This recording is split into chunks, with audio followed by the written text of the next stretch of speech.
Two and a Half Chicks is back today with a discussion on love, heartbreak, and great sex. Drawing inspiration from Luke Combs' song, Love You Anyway, we explore the challenging question, would you still dare to fall in love if you knew heartbreak was inevitable? We also discuss what makes great sex and what truly makes someone a great lover. We then venture into the world of sexual dynamics and preferences, exploring different sexual positions, and we revisit some concepts from our last episode on BDSM. Lastly, we debate how some have a need for validation outside of relationships and the role ego plays in this. Join us as we dive deep into these emotionally charged topics where we don't always agree. Welcome back to Two and a Half Chicks. It's me, Tess, Monica, and Brian. Hello. Hi. And today we are without a guest, and we are going to just chit-chat about a couple of topics that we were talking about offline that we thought might be interesting to bring onto the show. One of them was inspired by a song we were listening to by Luke Combs called Love You Anyway. And I was in the car. Sing it, Tess. Give him a little taste. I couldn't. I don't know it enough. Me and Brian were in the car with Rachel, and we got talking about it, and conversation came up about the song was about him. I think he was singing to his wife, and he basically was saying that even if it all didn't work out, he would have loved her anyway, right? So this topic came up about if you knew that your heart was going to get demolished, you were going to get your heart broken in love, would you still go forward with it? I answered the question immediately and said, oh my God, absolutely. You did. And then you started to talk more about it. And you changed my mind. Yeah. And I was like, wow. What did I say? You were like, yeah, but you knew what it was like. Like you had, right? You told me like I already knew. Like I went through it already. I remember. Because you said, yes, absolutely. And I said, yeah, but you know the feelings that you felt. Yes. And how it was like a love that was unparalleled in your life to date, right? Yes. So you couldn't possibly miss out on something because you already knew what it felt like. What if you didn't know what was going to happen? Right. So the topic was, if you knew you were going to fall in love, and at the end you knew you were going to get your heart broken, but you don't know everything in the middle. Right. So she was like, well, what happens if you were in that scenario and the whole time you argued every single day, but this was the love of your life, so to speak, right? And you argued, or there was like some kind of abusive behavior, but you don't know any of that. It wasn't just all blissful. You just knew you were going to be completely in love, and then you were going to get your heart broken, but you didn't know why. Would you still go through it?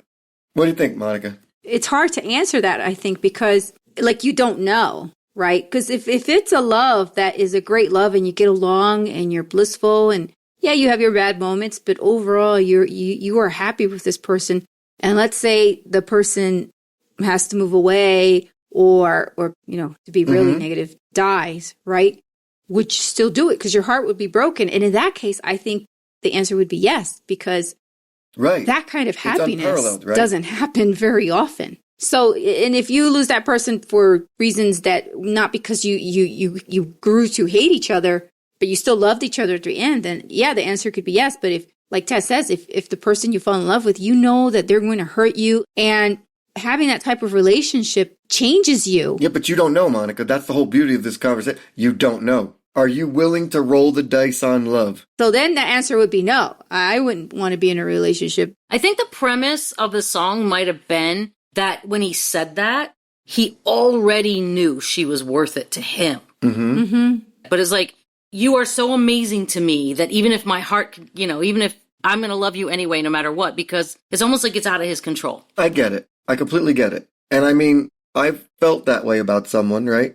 Even though I walked away, like I still crazy love this woman. After all the bullshit, I still loved her. So it was for me, like, if I said no, I changed my mind, but like, I don't know. I still teeter on it. Like, I don't know. Because you guys know me. I like crazy. Crazy's the shit. The thing there, what you're saying is that the good was so good that you're willing to take the bad. Yes, 100%. Yeah. I remember when we were in the car talking about it that day, my answer immediately was no, I wouldn't probably. You did say no. If I knew it was going to end in heartache, heartbreak, not knowing the in-between, Though I can't really reconcile that with my life because I'm, like anybody that's in a long-term relationship has lots of ups and downs. And I know that I wouldn't trade my relationship for the world. And I've been, even in my second relationship, working really hard at it for the last year. And I haven't given up easily. So I don't know how I feel really. Because like what I said, how it's as if I knew in the beginning, I don't know. This is a tough one to me. I think this is a tough one. I don't think it's an easy one. Okay. I think for me, Tess, when you guys first presented that question as well, my first answer was no, because I associate it with pain throughout the whole relationship. So if I think that there's going to be it's going to be a painful relationship, my answer would be instant no. Well, the question doesn't really mean the whole relationship would be painful. It just means it would end in heartbreak. There's going to be a loss at some point. But because of that, for my association with a breakup is a painful relationship. So I see. I've never had a blissful relationship where it ended because of whatever reason, right? A long-term relationship. So I would just say, no, that's okay. But here's something interesting about my kids. The fathers of my kids both gave me a lot of pain, lots of pain. They completely changed my life, the way I've become, lots of problems I've had in my adult life. But I would go through that pain for the love of my kids because I love them that much. Right. You wouldn't want that to not have happened. Yeah. But if you got back into the past and you didn't know you were going to have those kids, would you still go through that pain? No. If I didn't know I was going to have them, no, I probably wouldn't. No. I mean, because if I can go back in time and do a lot of things different, Monica, I would. But if you... There's different kinds of pain, too, right? There's, some things you shouldn't have to go through. But there's different types of heartache, right? We're not really even being specific about what kind of heartbreak, just that it's going to end in a loss. Yeah, you're just going to be heartbroken regardless of the... So, if I don't know what the heartbreak is going to be, I probably say no to Tess. Because I would be afraid of that long-term, slow heartbreak. Because I wouldn't yet know what it was. I wouldn't yet know what was going to make it worth it at the beginning. Exactly. Yeah, I think that in my life, I think whether it be wise enough or dumb enough, I know when enough's enough. I know what I'm going to put up with and what I'm not going to put up with. So I will put up with a lot of things. And when I was younger, I put up with a lot of things for sex. And let's just face it, crazy makes good sex, right? But in the long term, now, I don't have anybody that's crazy and it's calmed me down so much, right? Yeah. And I'm at a moment, I'm at peace right now, finally. So for our listeners, I'm in Reno this week and I took a ride in Brian's car today and went to lunch. And I was just cracking up because his car was a mom car with a car seat in the back. It was surreal for me because knowing Brian, I never imagined him having a mom car. My car is a cool car now. Not even a dad car. You got a mom car, she said. So first of all, it's not a mom car. It's a lesbian car, okay? Oh. What makes it a lesbian car? It's a Subaru Forester. Oh, okay. And anything you listen to online, TikTok, whatever, Instagram, they all make fun of this car and they all say lesbians drive it. Okay? Oh, that's hilarious. And I'm okay with that. But on top of my lesbian car, I have a kid seat in the back. I have a booster seat. And sparkly stars. Yeah. And apparently she left sticker books and shit like that. So I Monica was busting my chops. And I'm I said, Monica remembers convertible Audi, Brian. Yeah, it's true. Not lesbian Subaru, Brian. That's hilarious. Crazy. Let me ask you this. Is it exciting to be with somebody that challenges you? 100%. I guess it depends on how they challenge me. Yeah, that's a good answer, actually. I don't care how they challenge. Challenge is challenge for me. Good, bad, indifferent. If you can keep me on my toes, the better I'll be. Of course, I'm not being kept on my toes now, but I'm still pretty good, so. Yeah. I can see the benefits of it, but I can also see how exhausting it can be. It's unbelievably exhausting. Yeah. I'm not going to argue that. You have to have a strong willpower to be in one of these relationships. Yeah. It does help, Brian, that you're like a true romantic. Yeah? You wouldn't call yourself that, right, Monica? No. Oh, God, no. I am a hopeless romantic, but I didn't even cry during La La Land at the end. Now I know what you guys are talking about finally, because I finally saw it. I am a romantic, but not I don't know, a scale of 1 to 10, maybe like a One. 3 or 4. No, I don't. More of a subtle romantic. Did you more say of subtle. one? She's a one. Like I was telling Em the other day, like she says she's joking around with all her friends, and she's like, "Well, you know, Brian's afraid to see his ex-girlfriends here in Reno." I'm like, "Yeah, because I don't want to see you get beat up." You know, it's like because they were so upset that I left them for her. They don't know her from Adam. They don't know who she is. But when I broke up with these girls, I was like, "Look, there was somebody else I'm seeing that I'm getting along with so much better." She's like, "Well, why do these girls always feel so attached to you?" And I'm like, "Because I treat every woman I'm with, and I don't mean it to sound horrible. I treat them all the same exact way.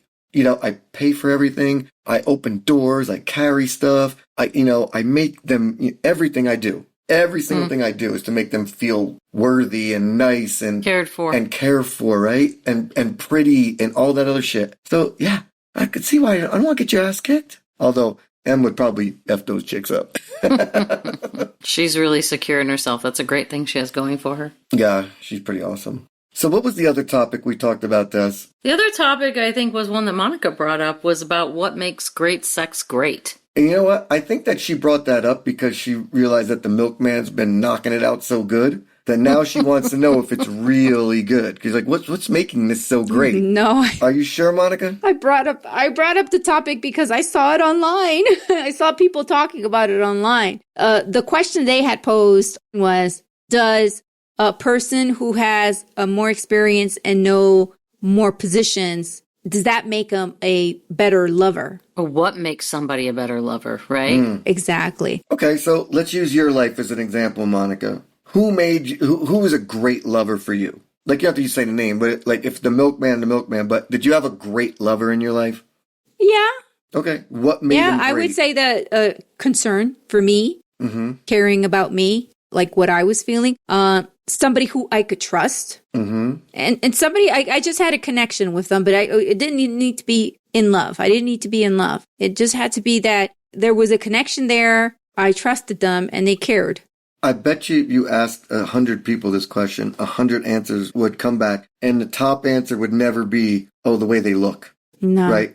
Doesn't matter how they look when you're having when you're having great sex. It's all mental. It has nothing to do with anything else. A great lover is going to be confident.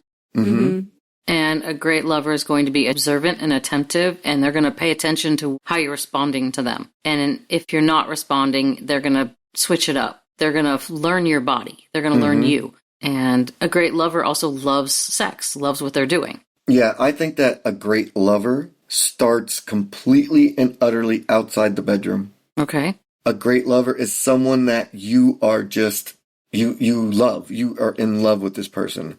And there's like a point where you're having sex with them and you want to be in their body. Whether, it could be the most basic missionary position on the planet, but you can't get enough of them so much. You just want to be you want to be one person. That's one ingredient. Yeah, I agree, Brian. High affection. Like, doesn't have to necessarily be in love. It just be high affection between the two people. But now you're saying that a great lover has to be somebody you're connected to. It can't be like a one-night stand or somebody you're not connected to? For me. Because, like I said, for the great me, lovers that I have had one-night stands with, it was good sex. It was, the fun. sex was great. It was fun.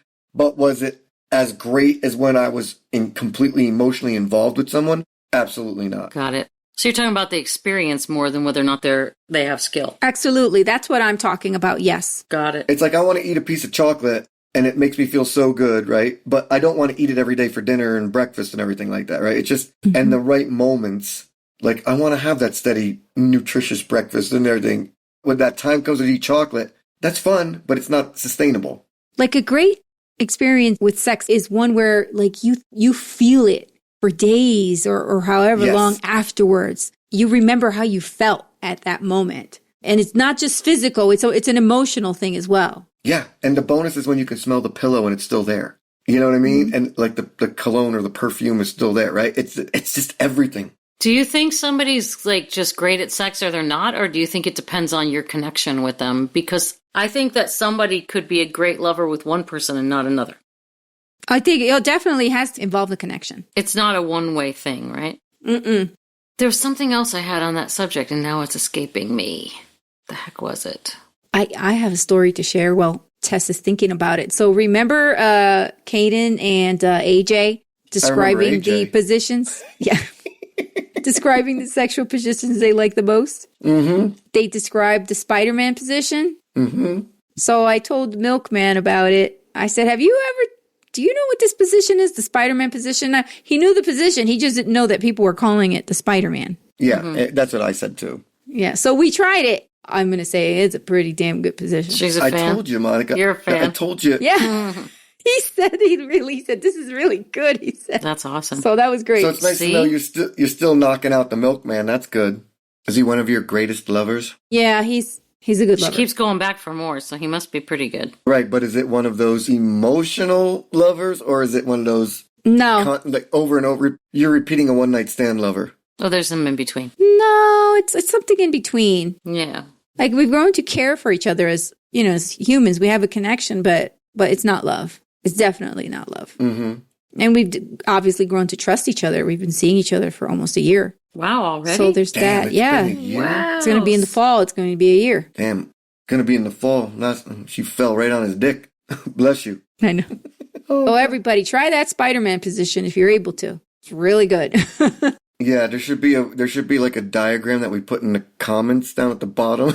Yeah. What exactly the Spider-Man is. I think we described it pretty well in that episode, so if you haven't, listen to that episode. Tess, did you think about what you wanted to say? No, I didn't, Monica. I lost it. Lost it. Can't be found. Well, I think we all agree what great sex is. We all have different views. Obviously connection, emotional connection, some type of emotional connection. Yeah. And one-night stands are good too. just saying. From what I can remember. I've been dad aside so much right now that I kind of forgot about all that stuff in my past. Because like I gotta tell you, Em and I feel we have wonderful sex. But like I said, it's very basic. It's about as basic as you can get. The other day I was like, she's rubbing me, and I'm like, all right, let's have a quickie. And she's like, oh, you're so romantic. It's 11:30 at night and I gotta work tomorrow. There's no such thing as romantic. Sorry. But that basicness, isn't that what you're wanting now? Yep. I mean, like I said, when I say basic, I don't want people to get the wrong impression like this boring. No, it's not boring at all. But like it feels good. It's emotional. Making love? Yeah. You're making love. Yeah, I think so. Well, yeah. I never use that term. I always say, I use the Hank Moody part. I'm making the love. Isn't that how it is when you're in a long-term relationship? Most of the time sex is basic, but every once in a while you're just in the right mood, not stressed. And if you still care about each other and you're still, still trust each other, you have that great sex. Yeah. It's just, you can't have that great sex every time. No. Because life happens, right? You get tired, you have stress. Well, unless you're with someone crazy, Monica, because then you can have great sex all the time. I guess. Yeah. Yeah. Because like I said. At a price? At a price. You're right. It depends on what you're willing to pay. Brian, have you ever considered that maybe you're the crazy partner? Absolutely. 100%. In this relationship? 100%. I keep going back. I was going back and forth all the time. Yes, I'm absolutely crazy. But I was on the lower echelon of crazy. I was on the lower level. Yeah, no, I could just see your ex-girlfriend saying, man, the good-looking guys are crazy as hell. Look at my ex, Brian. Do you know how you actually had the audacity to rate yourself a 3 on the romantic scale? I'm more of like a 6 on the crazy scale. You're funny. I had the audacity to rate myself a 3. You're funny. So let me ask you this. Do you have a different idea of the sex based on what you call sex? Like if you say making love, is it a different kind of sex than if you say fucking? Yeah. Mm-hmm. Yeah. Mm-hmm. I think it's a little more tender. It's a little slower. Let me say this. When you're making love, there's probably a lot more foreplay in it that you're looking forward to. Where when you're just having sex or you're fucking, can we please get this foreplay out of the way real quick so I can get to knocking it out? Yeah, like I'm stressed. I need relief. Just let's get the stress relief out. Yeah.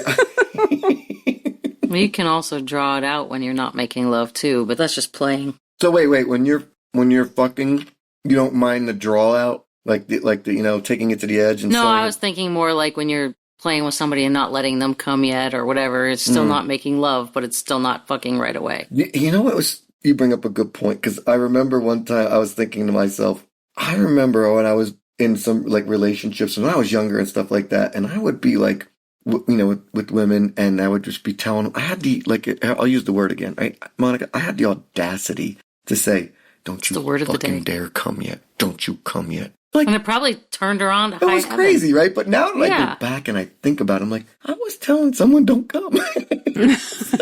But do you have any idea what a following orgasm control has? People fucking love it. It was just funny though, right? Because now I think to myself, if I told her, if I told M don't come, she'd be like, okay.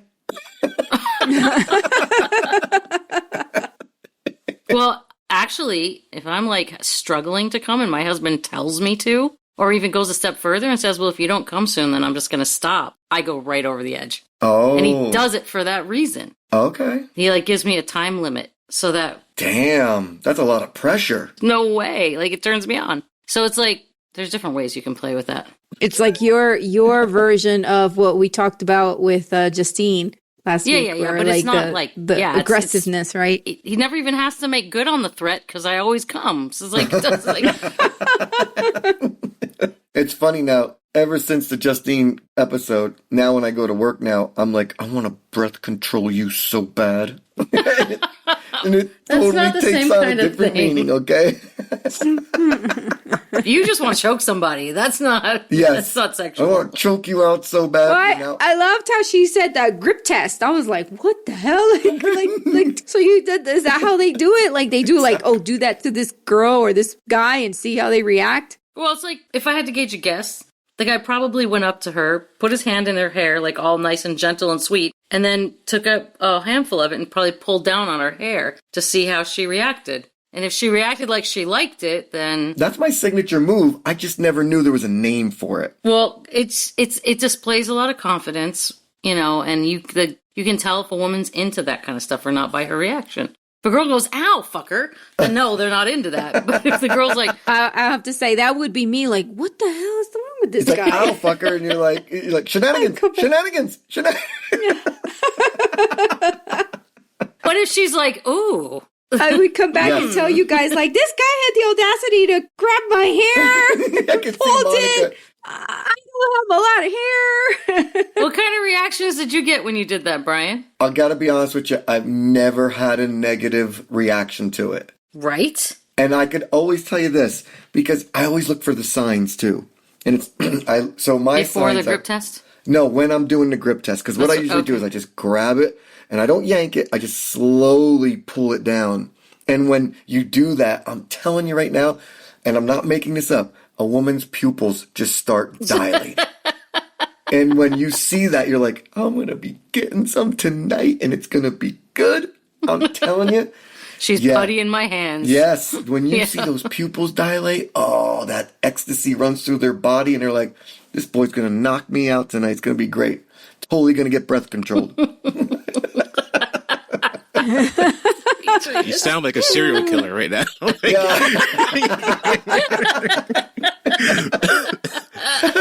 That's where hilarious. It starts, D. Okay. Oh, gee. Yeah, we just set back that whole episode.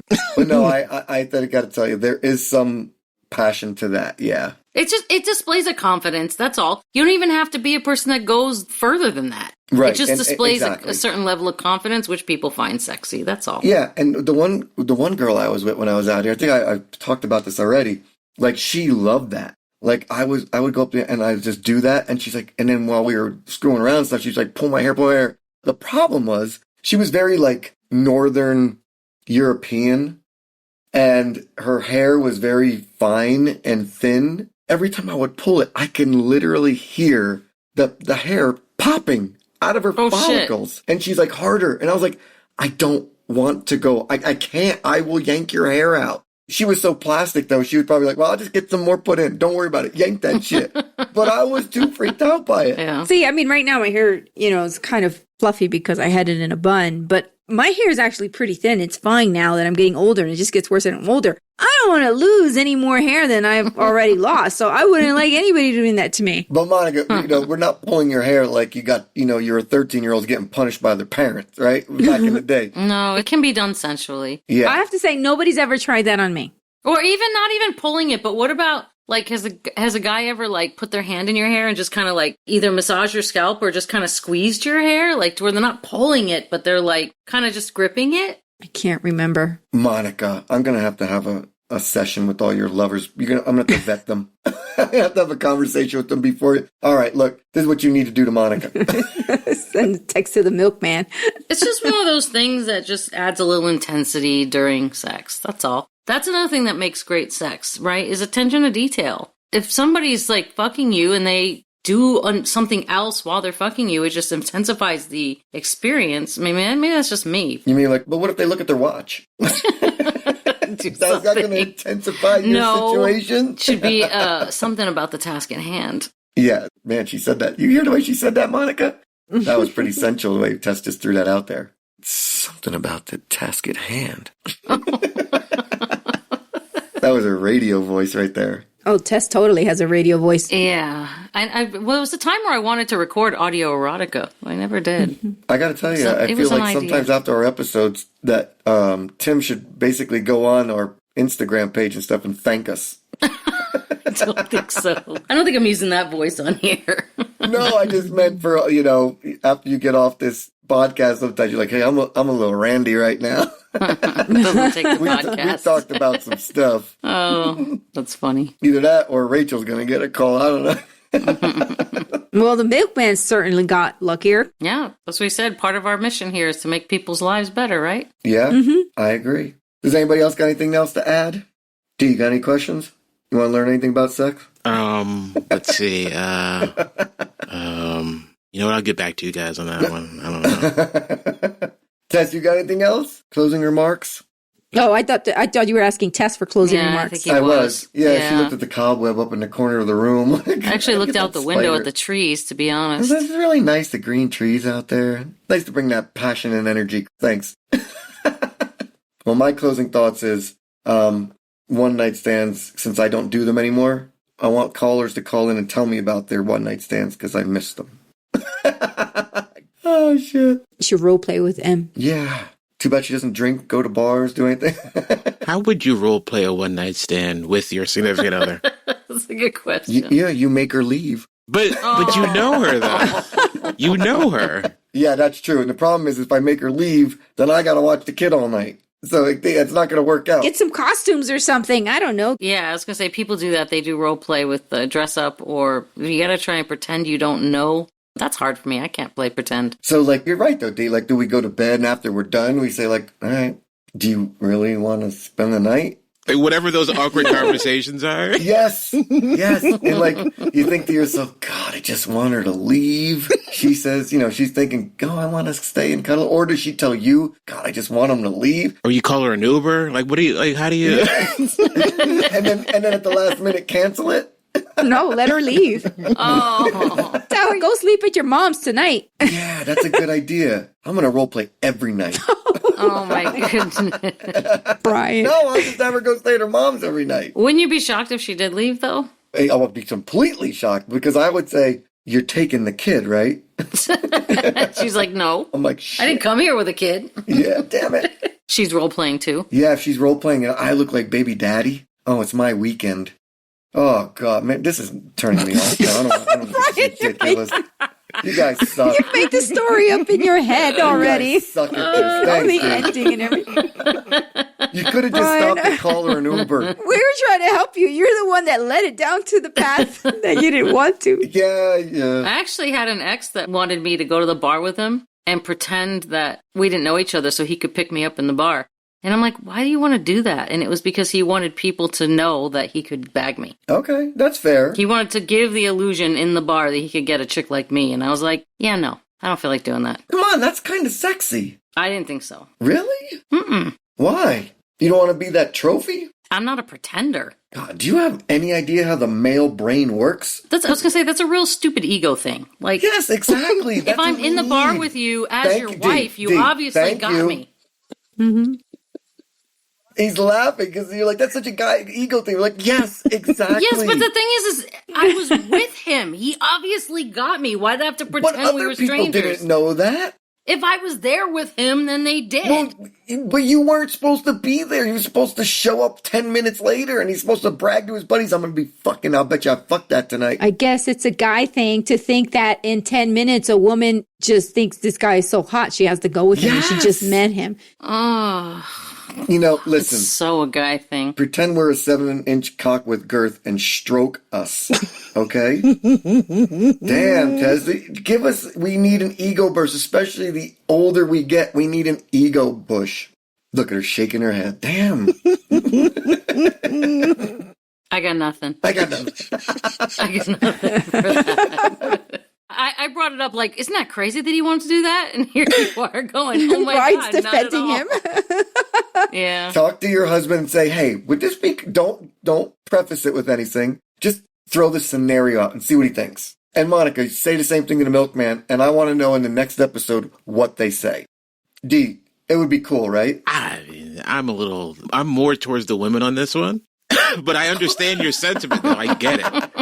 I don't agree with it, but I totally get it. No, I have to say, if this was that card game, remember that game where you used to flip the card shark, and they'd flip the thing, you say higher, lower? I'd say that the percentage of guys that think that would be really cool is pretty high. Oh yeah, I agree with you. Yeah, we need an ego boost. Especially if you've been in a relationship for a while, and nobody else is giving you that ego boost, you know? Yeah, I think that's why he needed to always constantly, he always needed to know over a certain amount of time that he could still get a pretty girl. Yeah, that's all of us. It's not even a pretty girl at this point. It's just any girl. You know, if you could tell your buddies, I'm going to get that tonight, even if it's a setup, and you do get that, you look like a pigeon chest. All right, kids. That's our show for tonight. Thank you for our 17 listeners. And we're signing off as 2.5 Chicks, and we'll see you in a couple of weeks. You take care. Have lots of sex. Good night.